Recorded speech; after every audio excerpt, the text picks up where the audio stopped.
In a cruel irony, Russia celebrates its 8-year anniversary of Crimea's annexation as its military intensifies its aggression in Ukraine. Russian President Putin has hailed the efforts of his troops in Ukraine in front of a packed Moscow stadium.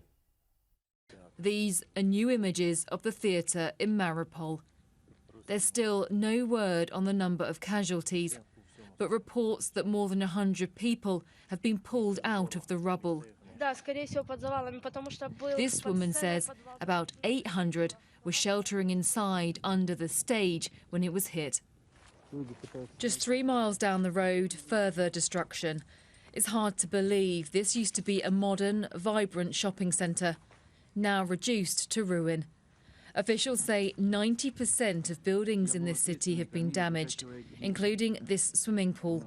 It was refuge to women and children when it was hit by a military strike. Mariupol is one of the cities which has borne the brunt of this war. There's been heavy shelling here for weeks. The toll is plain to see.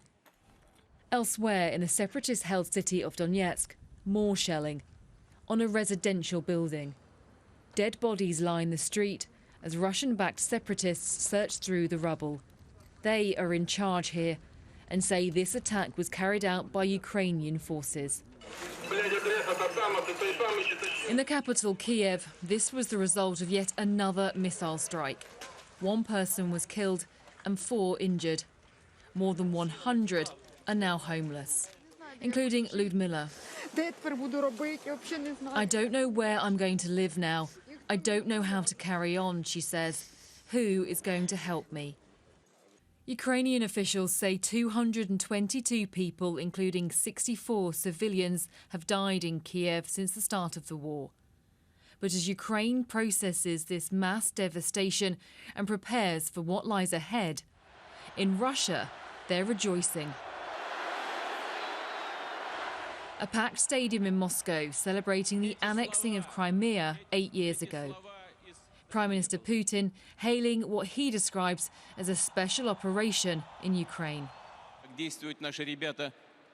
Our guys are fighting and acting during this military operation, shoulder to shoulder. They are helping and supporting each other. And when it's necessary, they cover as if it was their own brother. They cover each other from the bullets. We haven't had such unity in a long time.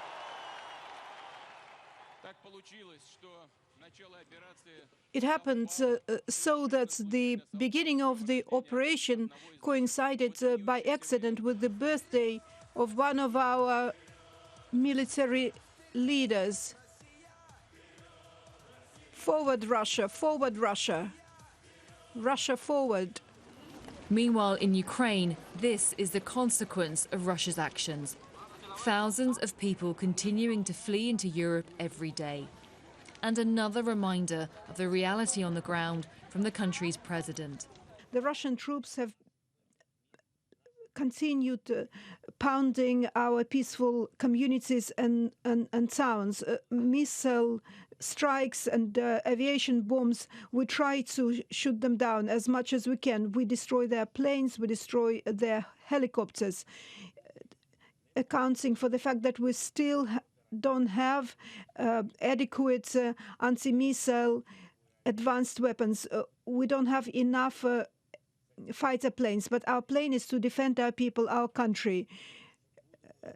And we will continue everything we can do, and we will keep reminding some Western leaders that it will be a moral reproach to them. It will make them ashamed that Ukraine hasn't received the advanced weapons that it needs to defend thousands of the lives of our people.